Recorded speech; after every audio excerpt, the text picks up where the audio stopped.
This is an anime recap video, and in this video, I'm going to show you a reincarnated girl named Ivy, who becomes a powerful tamer after her parents banish her from the family. The story starts with Famisha desperately escapes under the moonlight as her village people chase after her. The village chief, her father, proclaims that she will bring misfortune to their village.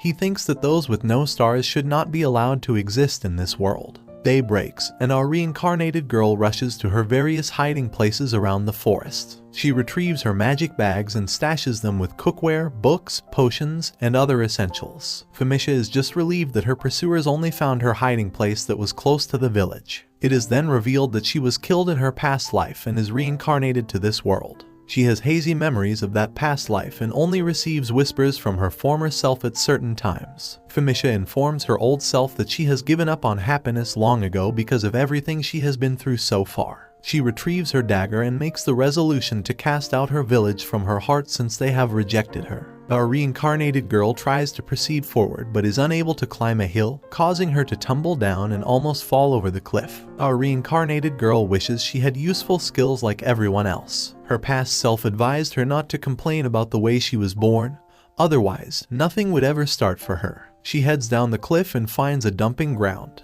The excitement on her face suggests that this is not her first dumpster dive. Famisha rummages through the trash and finds some clothes. A map falls out of one of the pockets, and she picks it up as it could make her journey easier. Our reincarnated girl also finds some expired potions. Even though their color has changed, she feels like they might still be usable. She finds it ironic that an unwanted child like her survives on trash that no one wants. Her thoughts are interrupted when she hears a tamer approaching. The man feeds his slimes by ordering them to eat the trash. She realizes that he's after her when the man alerts his colleague that our reincarnated girl couldn't have gotten far. He speculates that she went to Lof, which is the nearest village, but they feel like the chief has gone too far by putting a bounty on a little girl. Our reincarnated girl listens in horror as the men reveal that the detail is dead or alive. She takes it as the village head has the intention to eliminate her. She quickly puts some distance between her and her pursuers but ends up falling down a cliff. She's saved when her bag snags on a branch. She gets injured and must use multiple heal potions because they are old and lack potency. Our reincarnated girl later comes across a clear river and decides to take a plunge. The freedom to relax is new to her because she has spent her whole life hiding.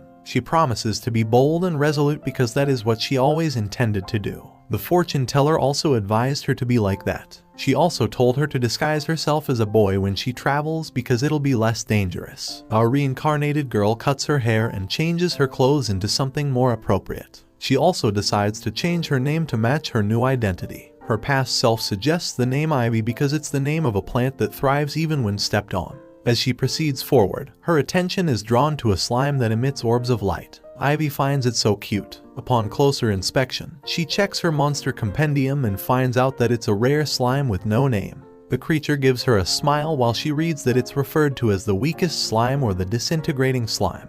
It's the weakest of its kind, just like her, so she resonates with the creature. A sudden light breeze of wind blows the slime across the meadow. She reads that the slime is so weak that it can disappear with just a poke. It will also disappear if the wind blows too hard. She carefully helps it up as it struggles to reorientate. She learns its lifespan has been confirmed to be under a day because it's so weak. A look of sadness is seen on her face after hearing this. This due to rare encounters and their short lifespan. Everything about them remains unknown. A stronger gust of wind blows the slime again, but Ivy saves it before it falls into the river. She decides to stay with it since it is destined to disappear. That night, Ivy reveals that humans in Origo receive skills when they turn 5 years old. Her father has 2-star carpentry and processing skills. Her mother has 2-star needlework skills and a 1-star mending skill. The gods decide the skill and the number of stars one gets. Everyone's future is decided by these standards. When Ivy was 5, she received a taming skill, which is the ability to tame monsters and win them over. Unfortunately, she didn't receive any stars. Our reincarnated girl is a starless tamer. She can't even tame small animals, not to talk of monsters. Everyone in the village's attitude changed when they found out. Even her kind father and mother gave her the cold shoulder. Her place of belonging was gone. She told the slime about her past life and the fortune teller who taught her so much and gave her lots of books to read. One of her magic bags was given to her by the fortune teller. It holds a lot of things without feeling heavy, which is handy. Ivy starts to cry when she reveals that the fortune teller passed away recently, and with that death, she feels like she has lost everything. There isn't anyone to look out for her now, but she's glad to have met the rare creature. The following morning, she wakes up and anxiously looks for the slime. A tear runs down her face when she realizes that the monster has disintegrated. Her response is a surprise to her because she thought she was used to the loneliness. She tries to get motivated by heading to the royal capital as instructed by the fortune teller. Ivy pulls out the map from her bag and is shocked to see the slime inside. She unravels the paper, happy to see that the creature has not disappeared. She confirms that some of the information in the compendium must be inaccurate. They head inside the forest where Ivy finds the page on how to tame a monster. She channels some of her magic into the slime. It glows because it has accepted her. At this stage, she names the monster Sora, and a mark appears on the forehead of the rare creature indicating that the taming was successful. She happily holds the creature and introduces herself as she's excited to get to know it better. She later lays a trap and captures her 10th field mouse. She shows her appreciation for its sacrifice before butchering it.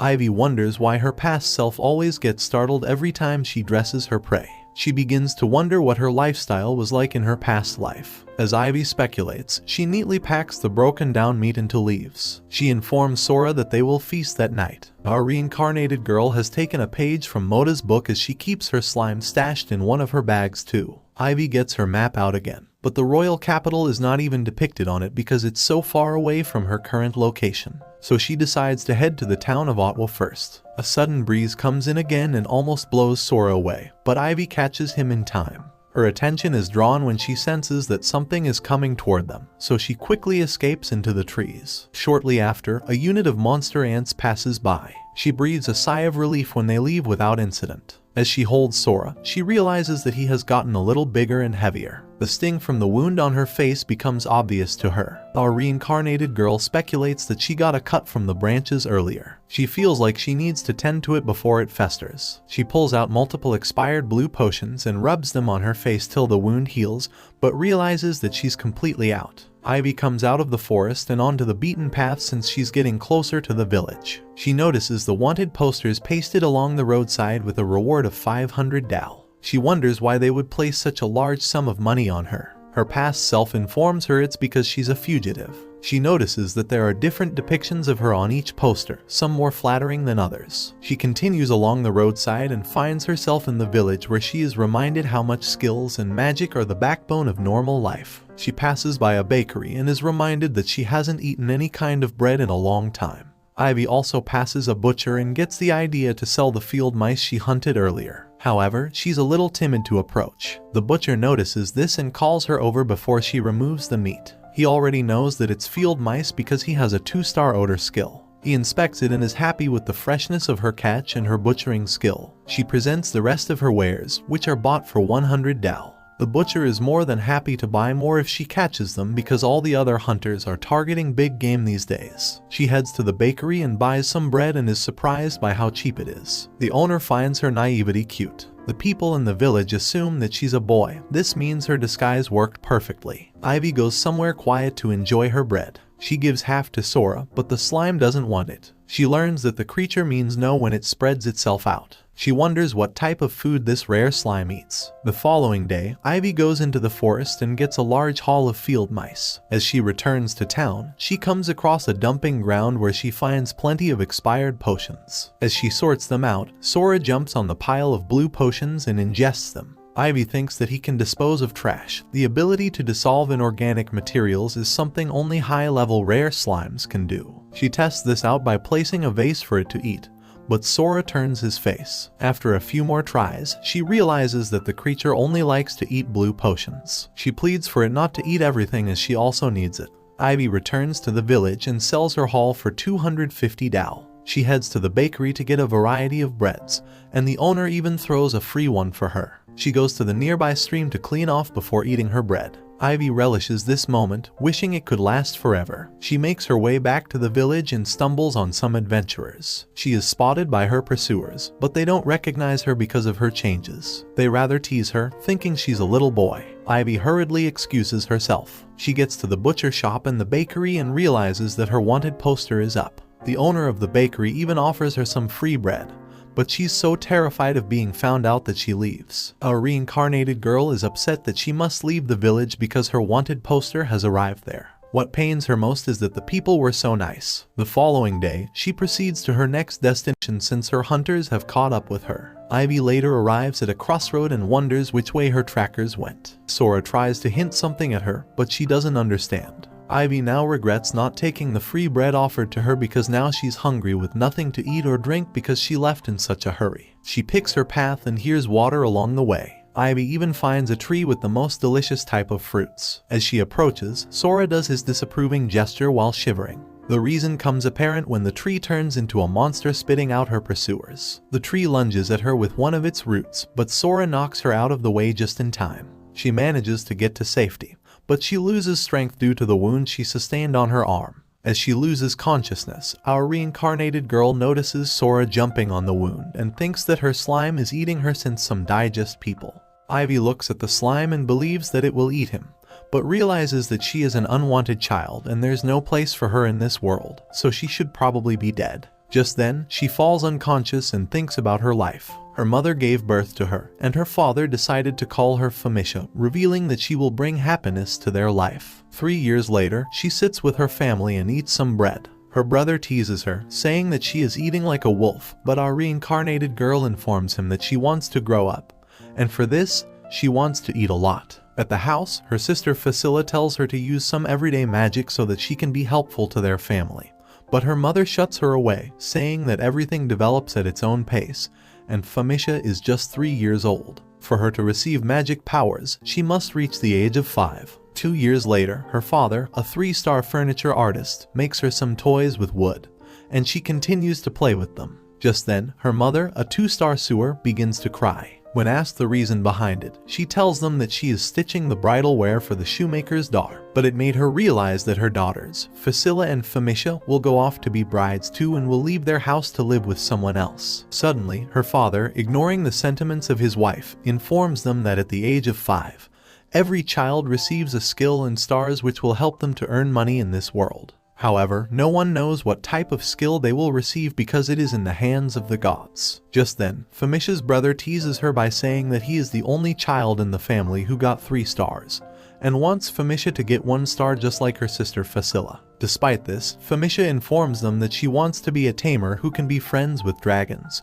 griffins, and all kinds of monsters. Hearing this, everyone starts making fun of her, revealing that taming is the lowest skill in this world. But their laughter is stopped when someone knocks on the door. A woman named Miss Luba enters the house and informs them that the time for Famisha to be gifted with her skill has arrived, and she's here to offer a prayer of good fortune to her. Just then, it is revealed that when Famisha turned 2 years old, she started claiming that she got reincarnated into this world from another world. Her mother was worried that if she will be able to use magic or not, and for this, she summoned Miss Luba to look at this situation. Miss Luba, who is the fortune teller of this world, dismisses her concern, saying that her daughter will use magic. She then tells Famisha not to say anything about her reincarnation to anyone.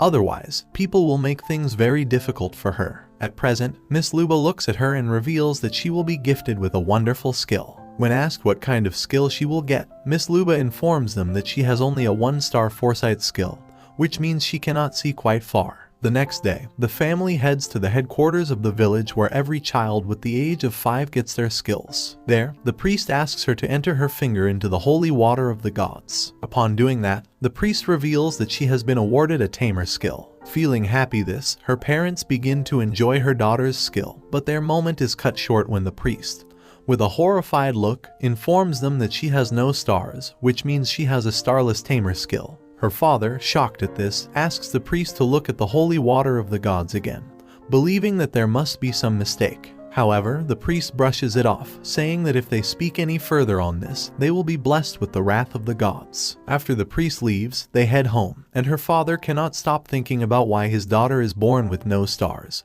while his other son and daughter have 3 and 2 stars. His wife, Famisha's mother, tries to calm him down, stating that there must be a mistake. Instead of listening to her, he starts questioning her loyalty to him, saying that Famisha is not his daughter and she must have an affair with someone else. This causes her to fall to the ground and cry. Famisha tries to help her mother out, but her brother grabs her from her arm and throws her out of the house. She asks for her sister and her father's help, but they turn their backs on her. After being thrown from her house, she runs into the chief of the village, who informs other villagers that a starless girl is in their village, and if they don't kill her, then the wrath of the gods will soon be upon them. Hearing this, Famisha starts running away, but some kids hit her with stones, causing her to bleed heavily from her head. After running for so long, she enters the nearby forest and begins feeling hungry. She tries to eat some berries, but due to heavy rain, she runs away to the nearby cave. There, she tries to make fire to save herself from the cold but ends up falling unconscious after using the magic multiple times. After waking up, she sees Miss Luba sitting in front of her. Miss Luba informs her not to use magic multiple times, otherwise, she will lose her life because of her weak body. She also informs her that her foresight already told her that this will happen to her, but she wasn't able to see why she ended up like this. She then gives Famisha her bag and book, telling her that whatever she puts in the bag will become light,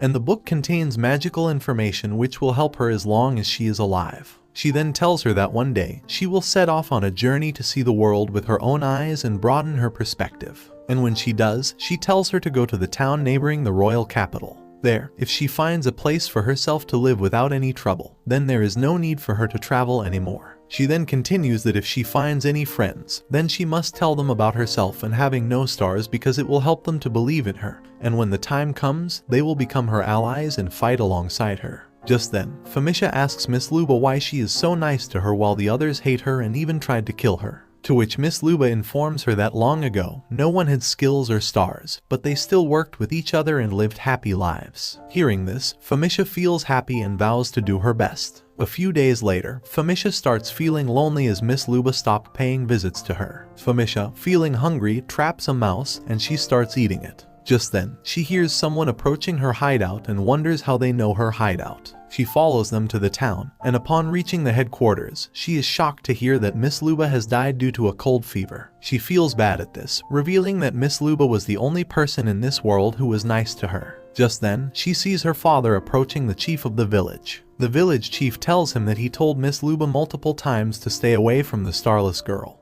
but she didn't listen to him, and due to this, she got cursed by the starless girl and died. Therefore, he wants no more casualties in the wrath of the gods and tells him to kill her daughter. Hearing this, Famisha's father agrees and decides to kill her daughter, revealing that there is no place for a starless girl in this world. Not wanting to believe that her own father wants to kill her, Famisha cries with heavy pain, and before they can kill her, she wakes up to find Sora jumping on her body. Shocked at this, our reincarnated girl wonders how she is alive but realizes that Sora has a healing ability, and due to this, he healed her wounds. Just then, Sora starts speaking, causing our reincarnated girl to cry and believe that she is not alone anymore and she has someone who she can talk to. The next day, as Ivy woke up from her sleep, she was greeted by the caretaker of the adventurer field, who wished her good luck for her trip to the forests. Ivy thanked him for his kind words and went to the city, believing that the caretaker didn't realize she was a girl. On the way, she met a lot of adventurers who asked her about her health and told her if she needed any help, she just had to ask.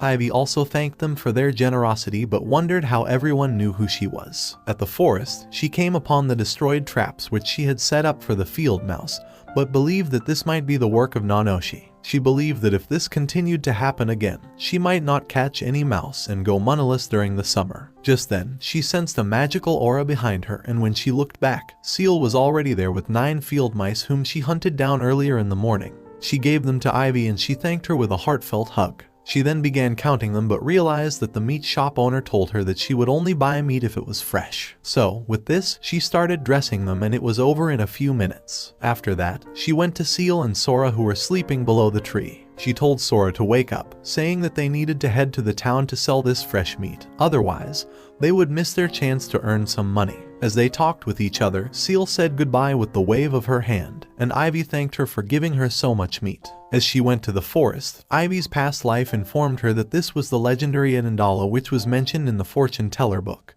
But Ivy believed that it wasn't savage like it mentioned in the book. Our weak reincarnated girl then went to the village and sold all the field mice to the meat shop. The owner couldn't believe since all the meats were fresh and weren't gamey at all, and asked Ivy about her secret. However, Ivy with hesitation did not respond, causing the owner to realize that despite being a child, she has a good head on her shoulder and does not want to reveal her trade secret. With buying all the meat, she gave her $855 in exchange, and before leaving, she told Ivy to bring back field mice to her if she caught any in the field, and she would gladly buy them. Hearing this, Ivy thanked her for her kindness and left. On the way, she again met the same adventurers who asked her about her visit to the forest and how did it go, but Ivy, with a horrified look, just nodded to them. She then hid herself below some boxes and wondered how everyone knew about her. Suddenly, as she was thinking about this matter, she was spotted by Velivera, who asked why she was hiding in a place like this. Ivy told him everything, to which he realized that this was the work of Captain Ogto. He then told her that Ogto informed every adventurer in the village that if any of them came upon an adventurer named Ivy who was in trouble,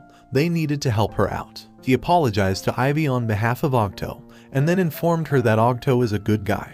But once he gets something in his head, he doesn't listen to anyone. Ivy, after hearing this, thanked him and went to the market area. On the way, she again met some adventurers who wished her good health, and this caused her to believe that this place might be good for her to stay for a while. Just then, she came upon a shop and saw some zero fruits which were only grown in her hometown village. She asked the shop owner about this, and he confirmed. The shop owner then asked if she was from Latomi village, and our weak reincarnated girl confirmed, but she wanted some information about her village, so she asked him out. The shop owner informed her that the situation in the Latomi village was not good. Mistress Luba, who had always protected the zero crops Latomi village, and was the fortune teller of the village, has died away. He revealed that this was all because of their idiot village head, who didn't like her, and when she fell ill, he didn't give her any medicine. This revelation brought back the words of the two women who she heard in the church saying, "How can someone die with this cold at this time of the year?" With this revelation, she realized that Mistress Luba's cause of death was not because of sickness,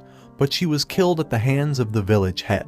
However, to her shock, the shop owner told her that the village head is now blaming this all on a child with 0 stars, which caused her to go silent. The shop owner then went on to explain that the harvest of the Latomi village zero has been failed and they fell into financial hardship. And with this, the village head has been trying to reduce the number of mouths to feed. Some of the villagers rebelled, took their families, and left the village, and others, who defied the head, were thrown out of the village. With all this revelation, the shop owner asked Ivy how she ended up in this town, to which she told him that her family sided with the village head and that caused some problems, and due to this, she ran away. Hearing this, the shop owner gave her a zero fruit and encouraged her to do her best, and she happily agreed. That night, she was thinking about her family and her village, and how they fell into the drastic situation, but then realized that she now has some friends who are kind to her, and most importantly, she has the memories of her past life. With this, she ate the zero fruit and revealed that this was the flavor she tasted when she was little. Suddenly, the past memories of Mistress Luba flooded into her mind, where the fortune teller told her to go to the neighboring town of the royal capital, and our weak reincarnated girl realized that she needed to remember this memory. The next day, after waking up, she again met the adventurers from yesterday, but this time, she greeted them with happiness and told them that she would do her best in the forest today. At the forest, she set some traps for the field mice, but suddenly sensed the movements of people. She asked Sora to quickly get inside her bag, and he obliged, but to her shock, the people were the same adventurers who tried to bully her a few days ago. They cornered her and asked her to give them her slime, believing that it was very rare. Ivy hesitated and ran away. She trapped one of the adventurers to her traps, but the girl was too fast, and she quickly caught up to her. They then held her in their arms and asked her to give them her slime. Ivy again hesitated, but this time, the leader took out a knife and told her that if she did not give them what they wanted, he would not hesitate in killing her. Just then, they got shocked after seeing an Indala behind their back. Seal approached them, and seeing the legendary monster in front of their eyes, one of the adventurers passed out. The other one tried to run away, but Seal caught up to him with her immense speed and then kicked the hell out of him. She then handed them over to Ivy, who thanked her for saving her life. Just then, Seal sensed something and headed back to the forest. It was Ogto and Velivera, who were patrolling the forest and hurried here after hearing a monster's roar and human screams. They asked about her health and she revealed she was fine. However, they got shocked after seeing the 3 stars adventurers unconscious. At the Adventurers Guild, Ogto told her that the captured adventurers were wanted criminals in some crimes including a murder, and the Adventurers Guild was investigating them, but they did not have any proof about them. However, due to her help, they got them now, and for capturing those 3 stars criminals, she would be paid with reward money. Just as Ivy was wondering about this, Ogto informed her that the Adventurers Guild pays 5,000 dal for an average criminal, 2 gittle for a murderer, and for 2 murderers, they also offer a reward of 1 ladle each. With this, he told her that she would receive 2 ladle and 3 gittle. Our weak reincarnated girl, shocked at this, wondered what she should do, but Ogto presented her the reward money and told her to register an account in the trade guild, revealing that carrying this large amount of money would lead her to trouble. He then took her to the trade guild and registered her in it. The trade guild gave her a white plate,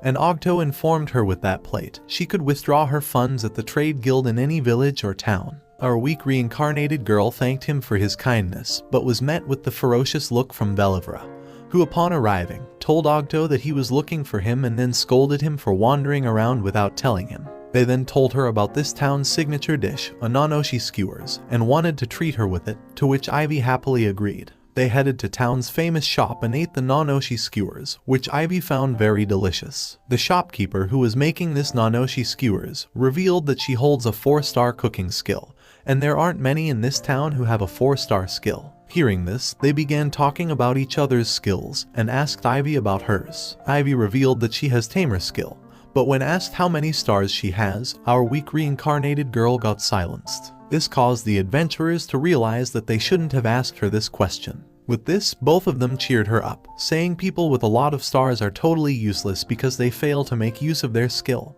and end up taking the wrong path in their life. However, they believe that Ivy has only 1 star, but didn't realize that she was born with 0 star. The next day, Ivy waved them goodbye, revealing that she promised the fortune teller that she would live in the neighboring town of the royal capital. She thanked them for their kindness, and Ogto, with a happy smile, told her that he would look forward to meeting her again. Just as she left, Belivra informed Ogto that he inquired information from the Latomi village, and found out that the villagers who left the village, Ivy's name was not on any of them. He revealed that most people left the village as whole families, but there was one 8-year-old girl who ran away. This revelation caused them to believe that Ivy has a secret, and because of that, she was hiding her gender. Guys, please do 3,000 likes and subscribe to support the channel. Please, it will help me create more videos. The next day, as they headed to the next city, Sora ran ahead with full of energy, and Ivy chased him. She told him to slow down, but he didn't listen.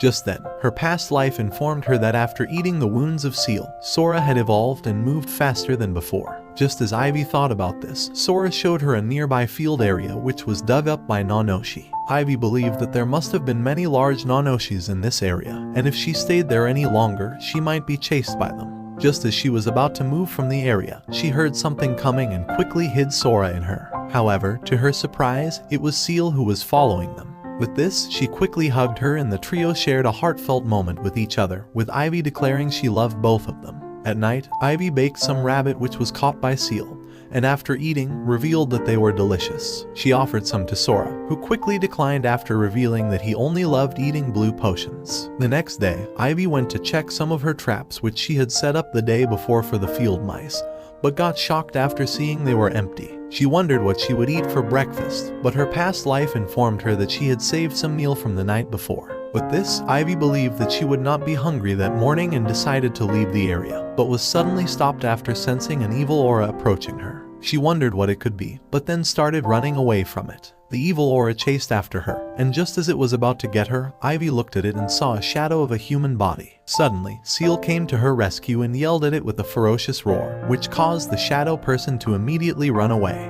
After that, as they headed to the city, Ivy thanked her for saving her life, saying that without her, she might have been dead right now. Suddenly, Seal stopped after seeing some ogres coming towards them. She quickly threw Ivy from her back and attacked one of the ogres. She then bit him with her long teeth, and the ogre slipped away from the mountain, but since Seal was on top of his body, she also fell with him and into the below water stream. Seeing this, Ivy was worried about her, but then saw another ogre coming after her and quickly ran away. Just then, she came upon an evil place where some skeletons were hanging on the top of the trees. She wondered what this place was and decided to run away, saying that if she stayed there, she might be killed. Just as she was about to leave the area, she was captured inside a trap set by the ogres earlier. She yelled for help, but no one listened, not even her savior Seal, who had already fallen into the water stream. Just as one of the ogres was about to finish her, a flame spell quickly finished him off and burned him down. The flame spell turned out to come from an adventurer named Ladera, who explained that he had set up the traps for the ogres but was shocked to see a child inside it. Since the flame spell burned the whole area and also affected Ivy, another adventurer fired some arrows at the trap and quickly freed her. Ladera, after saving her from falling, wondered why a child like her was here. Just before our reincarnated girl could speak up, they were attacked by some ogres, but to their rescue, Ladera's group arrived and quickly eliminated them with their powerful magic. With the fight over, Ivy saw two big slimes which were protecting them both, and wondered how a slime could be so much bigger, but got blown away after the adventurers revealed their identity. They revealed that they were assigned here to eliminate the ogres who were recently spotted here, and then apologized to her for letting her get caught up in their business. However, Ivy thanked them instead, saying that they had saved her life. With this, they introduced themselves as a group of adventurers called the Blazing Sword, including their group leader Sazalk, Nauga, Shifale, Ladera, and Mila. She also introduced herself as Ivy, but due to her boyish get-up, they didn't realize she was a girl. On the way, the adventurers were shocked after hearing from Ivy that she was on her way to Ottal from Ladome village. They didn't believe her at first, but after hearing her story, they told her to come with them as there were some monsters in this area, and they were also heading to Ottalwa village. Hearing this, our reincarnated girl happily agreed and then walked with them. After that, they came upon a cliff, and Sazalk showed her their camp, revealing that the remaining adventurers were residing there. Just then, she spotted something below the cliff, which turned out to be Seal, who was alive after falling from the mountain cliff. Ivy felt happy that Seal was alive, but thought that if the adventurers found out about her, they would immediately kill her. So, with this, she told Seal not to come here and hide somewhere else, and our tamed monster quickly agreed. They then took Ivy to their camp and introduced her to the other adventurers. They even showed her their tent, but then walked away, leaving Ladera with her. Ivy looked at their behavior and wondered what was wrong, but to her surprise, Ladera informed her that he was the cook of this group. He then informed her that he was bad at cooking, and despite giving his best, he still did not know how to cook a delicious meal. Ladera explained that he had a 3-star flaming skill, and every time he used it on the meal, he burned it down. Hearing this, Ivy decided to help him out and began making the meal instead of him, even teaching him how to cook it and what kinds of ingredients were used in it. After that, everyone was shocked at the sight of the meal, but upon trying it, they cried out with happiness, saying that they had never had a delicious meal like this before. They revealed that they had never thought in their life that monster meat could be so delicious, but our reincarnated girl believed that they didn't know about the ingredients and herbs used to make delicious meals. The smell of the delicious meal also caught the attention of Mila, who, after trying it, also found it very delicious. Sazalk and Nauga couldn't hold their excitement as they believed that this meal was perfectly cooked, aromatic, and truly delicious. With this, Shifale thanked her on behalf of his group for making such a tasty meal, but then realized that it was Ladera's duty to make a meal. He quickly scolded him for putting all the weight on Ivy's shoulders, but Ivy immediately shut him down, saying that they made it together, and Ladera was the one who adjusted the heat of the fire for her, and because of that, they were able to make a delicious meal. This revelation saved Ladera's life who, with excitement, fired some fire spells at the sky, which turned out to be fireworks. Just then, Ivy's past life informed her that fireworks could become more beautiful with flame color reactions and metallic elements. Just as she was hearing this, Mila asked if she was alright, and Ivy informed her that if they had varieties of metal, they would be able to make even more beautiful flames with them. Mila showed her some medals and asked if she was talking about them, to which Ivy happily said yes. Now that she had acquired all the medals, she put them inside some clothes and asked Ladera to shoot those upwards and burn them the way he did it earlier. Ladera happily obliged, and it turned out to be the most beautiful sight in their life. With excitement, Ladera threw all of them into the sky, and the sky was filled with the beautiful scene they had never imagined in their life.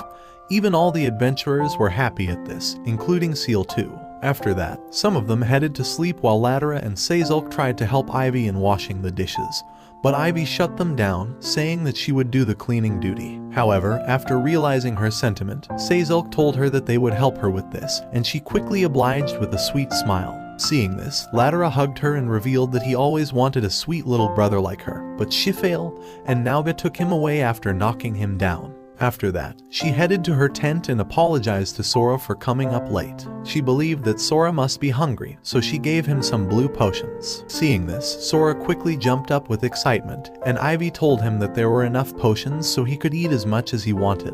After that, Just as she slept, all the adventurers were worried about her and her health. Sazilk told them that this child was too considerate of others. He explained that the anxious look he gave him when he told him to rest, and his happy expression when he asked him to help clean. It was all pointing towards the fact that this kid in his head thought that if he wasn't useful, he would be cast aside.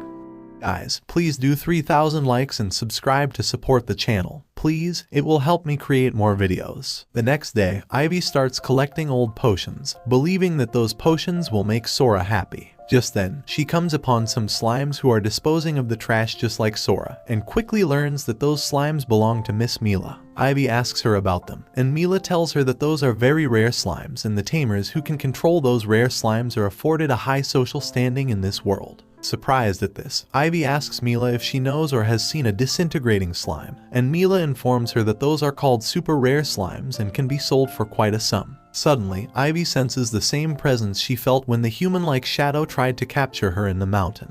But the presence quickly vanished away when the adventurers group put all of their trash in front of her. They inform Ivy and Mila that they have eliminated all of the ogres in this area and have completed their mission, so now they are returning to Ottawa. Happy at this, Ivy treats them with the meal she made with her hands, and upon eating it, all of them feel happy to be alive from those delicious meals and ask Ivy how she can make such yummy dishes. However, Ivy is worried about Seal after listening from the adventurer party that they eliminated all monsters in this area.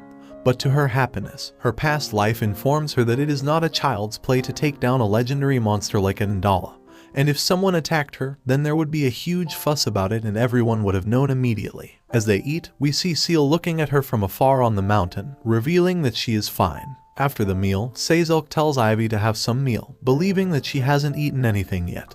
But Ivy assures him that she has already eaten her meal, and if she eats more, her stomach would probably explode. Just then, Mila arrives with her brothers, and Ivy, upon looking at them, wonders how they look so similar. Mila introduces them to her and tells her that they are her twin brothers Tolto and Malma, and belong to the adventurer group Green Gale, whom she is the leader of. As they greet Ivy, they offer her to join their group, but Latera shuts them away and after hugging Ivy, tells them that he is going to be their little brother. However, Sazilk knocks him down with a punch of his own. Just then, the twins see some adventurers heading their way and quickly leave along with their sister. Ivy asks what's going on, and Latera informs her that those adventurers belong to the Lightning King group and the Green Gale group does not feel comfortable around their captain Borolda. He greets Ivy and tells Sazilk to escort her to the Ottawa village, to which he happily obliges, revealing that this was their plan from the beginning, to which our reincarnated girl feels happy about it. At night, Ivy gives all the potions she collected to Sora, and Sora feels happy about it and starts jumping in joy. But Ivy tells him to stop this as she believes it will be problematic if someone finds out about him. Suddenly, she feels the same presence and tells Sora to get in the magic bag. She gets scared and believes that the presence is nearby. But before it gets even closer, Latera comes into her tent and asks for her help in making tomorrow's breakfast, to which our reincarnated girl happily obliges. Just as he leaves, Ivy thinks about that presence and wonders what this could be. Just then, Sora begins to behave like the one when he saw that person with the illegal alcohol, and those murderers came close. Seeing this, Ivy believes that Sora has some kind of power to detect an evil person, and she tells him about the adventurers, and Sora jumps in joy after hearing their name. However, when she tells him about Miss Mila, Sora starts giving her the scary look, which, upon seeing, Ivy realizes that it could be Miss Mila who is following her. The next day, they arrive at the Ottawa village and one of the town's registrars tells her to add her name in the town's book. Ivy asks if it's okay to not add her hometown's name, but when they insist, she tells them that she is from Latomi village. Hearing this, the registrar knows what's happening in the Latomi village and asks if she has someone who is serving as a guarantor for her. Ivy gives them Captain Ogto's name and they are shocked to hear this, but when she gives them the white plate she got after registering her name at the trade guild, they believe in her words and the registrar quickly gives her the permit to enter Ottawa town. However, Latera takes her outside of the town and shows her the location where they are camping. But when asked why they are outside, Sazilk tells her that they have something important to share with her. Sazilk informs her that there is a danger lurking inside the town and the forest surrounding it, and it's not about the monsters. Borolda then explains that there is a criminal organization in the Ottawa village who is abducting people and selling them into slavery. He reveals that they got this information while being out from the village and tried to find their location. but someone told them about this and they quickly deserted their hideout. Ivy asks if the organization will come after her, to which Borolda informs her that the organization is specifically after the children, and a child like her, who is traveling alone, will be the perfect mark. Ivy gets shocked at this and wonders what she should do, but Borolda tells her to stick with their group until they find a way to destroy this organization. Just then, Sezok says that the organization doesn't do anything to expose itself and hopes to find some sort of clue. Suddenly, a reincarnated girl tells them that she was targeted and chased by them. Hearing this, one of the adventurers stops her and then activates a barrier magic with the help of a magic item. They reveal that this magic item is very rare, and when it's activated, no one can hear the words coming from it. With this, Ivy tells them that when she was in the forest, some presence chased her and tried to capture her. But when a monster appeared nearby, the presence ran away. She also tells them about what happened last night with Ladera, and everyone starts blaming him, believing that he is the culprit behind all this and is the one who is abducting other people. However, Ivy informs them that it is not Ladera, revealing that she has a strong sense to detect presence, and with a heavy heart, tells them that she suspects Miss Mila from the Green Gale. All the adventurers get shocked after hearing Mila's name coming from Ivy's mouth, and ask if she is sure about it. Ivy says she is, but in her mind, thinks that she cannot reveal Sora's identity to them as he was the one who told her about Mila. At night, Ivy tells Sora about this and wonders what she should do. But to her surprise, Sora tells her that it is okay to tell them about him. This revelation brought back some of her old memories when the fortune teller told her that when the time comes, she will need allies who will fight by her side. And it is okay to tell them about her truth as secrets could become the reason behind people losing their trust in her. The next day, as she tries to tell them about Sora, they inform her that they have found a darker side of Mila, including her brother too. One of the adventurers explains that after Ivy told them about her, he tracked her movements and spotted all three of them in a secret talk with a traveling merchant. And when the merchant left, he asked them about the merchant, but they pretended, saying that he was lost and they only gave him directions. He reveals that Mila and her brothers were also using the magic item like them to hide their voice, believing that their secret business discussion must have warranted the use of it. Shifale explains that he went to the trade guild and looked into the traveling merchant, and found out that the merchant was here in this town for the first time and isn't conducting any business of note here. Hearing this, the adventurers believe that the merchant must be after something rare and valuable, otherwise, he must not have come to this town for just a random item. This revelation also triggers sadness in them as they all considered Mila as their friend.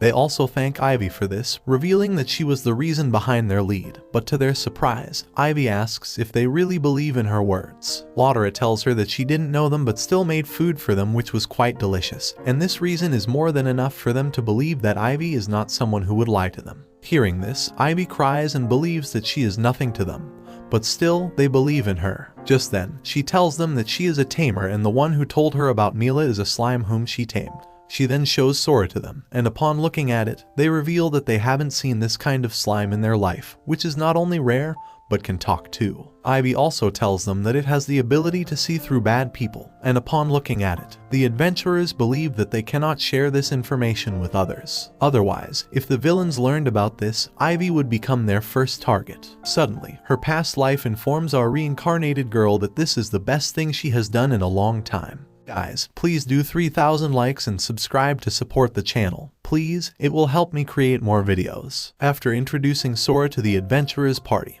all the members cannot believe in their eyes as they have never seen a disintegrating slime like this in their whole life. One of the adventurers named Rickvelt feels Sora is very adorable and starts petting it on its head. As he plays with it, the other adventurer says that a slime like this is only mentioned in the legends and the stories, but they can't believe how Ivy got it. Just then, Sora gets tired of Rickvelt's petting behavior towards it, and Shifale throws him out of the tent after knocking him down with a punch. Ladera says that Rickvelt is weak against adorable animals, and whenever he finds them, he starts petting them so much that they end up hating him. With this revelation, Sora takes a sigh of relief, and adventurers begin to test out its powers. They start with Rickvelt, who says his name is Ladera, and end up on Lockreek, who says his name is Malreek. But Sora gives them the scary look, which upon seeing it, our reincarnated girl says they both are lying. The adventurers can't believe that a slime like it can see what's true and what isn't, but are happy that they have finally found something which will help them in this mission. They reveal that in the past, when they tried to capture the members of the organization, the traitors among them always leak their plan.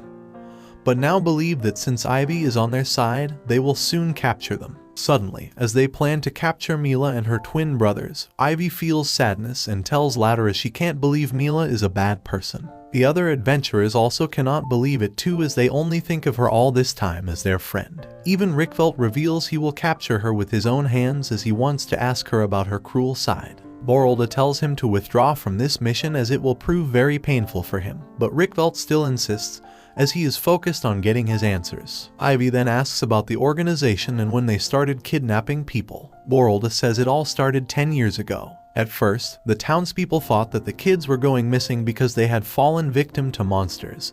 But 7 years ago, the adventurers confirmed the existence of the organization when they took over the escaped victims into their protection.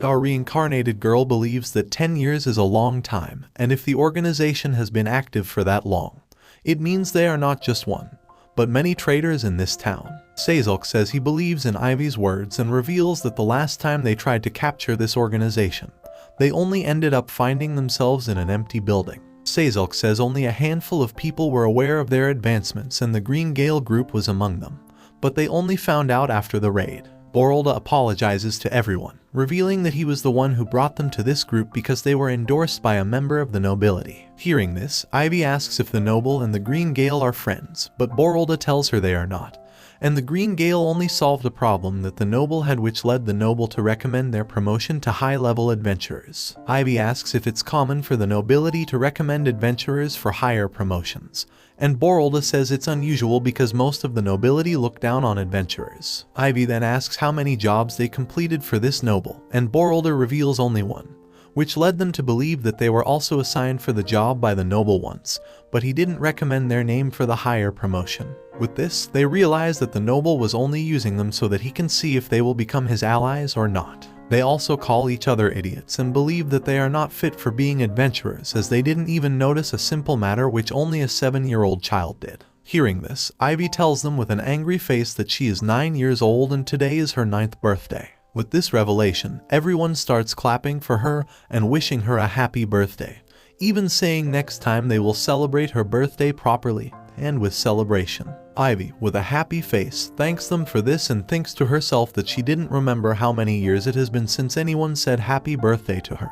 Ladera still cannot believe Ivy is 9 years old and is so good at cooking, but Ivy reveals to herself that this is because of her past life. Just then, Borolda tells everyone that if the traitor is among the nobility, that means they have to be ready for the consequences that will come after the revelation. Sazilk asks for Ivy's help and tells her that he will introduce her to Guildmaster and the other high-ranking adventurers, and her job is to tell him if he can trust them or not. Ivy agrees to his plan and heads to the Adventurers Guild. There, they meet the Guildmaster Rogleaf, captain of the Watch Birksby, and the vice-captain Agrop, and upon seeing them with its own eyes, Sora informs Ivy they are good people and are not the traitors. With this, Borolda shows them a blue stone and informs them that this is a magic item which he borrowed from Ivy. This magic item allows Ivy to tell if the person who spoke to her is good or bad. The Guildmaster cannot believe as they have such valuable item, but Ivy tells him that once it has been used, it will turn into a normal stone after a week. Hearing this, the Guildmaster asks for their help and tells them that he wants to use this stone to get information about the traitors who passed on the information about their investigation.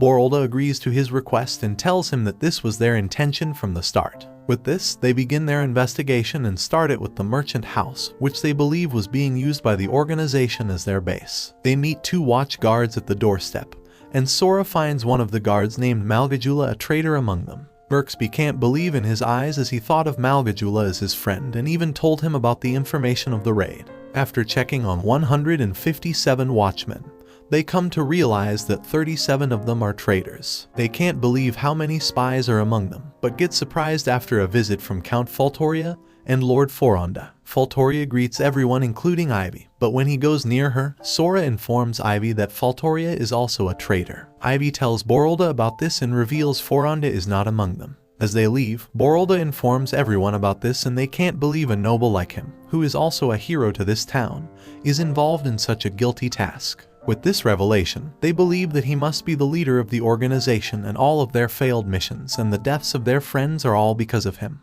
Just then, Birksby cries and reveals he was the one who gave him the information, and believes all of his friends were killed because of him. But Borolda calms him down, saying that only people who are responsible for their death are the evil organization. He informs everyone to gather themselves as they need to catch them as soon as possible. But Sazalk, upon looking through a window, reveals that they are being watched. He explains that when Count Faltoria entered this room, he was only accompanied by Lord Foronda instead of the watchmen, and this only means that the watchmen were assigned to not leave their post at any cost. Sazalk believes they are hiding something in this base, but Birksby says they have checked every corner of this base and still find nothing. Just then, Ivy asks about Malvigula and where he was assigned to earlier search. She believes that Malvigula must have received orders from the organization and reported to the guild master that there were no issues in rooms that had issues. Hearing this, they head to the suspected room which was being guarded by Malvigula himself and orders him to watch over the other room. They look over the entire room, but still find nothing about the organization. Just then, Ivy's past life informs her that in the movies, people use trick bookcase in the room. Ivy wonders what movies are, but after seeing only one book whose corner of the spine was scuffed, she touches it with her hand and opens a new path behind it. There, they find boxes filled with gold and can't believe their eyes how much money the organization has collected so far. They even find out all the details of kidnapped people and kids and come to the realization that all the mission people were held in this base before being sold. With this revelation, Birksby tells them to put everything in the place they were before as they don't want the organization to believe they have found out about them. The next day, the adventurers party thanks Sora and Ivy for their assistance, saying that because of them, they have found out so much about the traitors. However, they also warn her to not go alone again as they believe some of the members are still after her. They inform her that if she needs anything, they will get it for her, but our reincarnated girl only wants to wash her dirty clothes. As she begins doing so, Ladera asks about her gender and why she lied to them that she was a boy.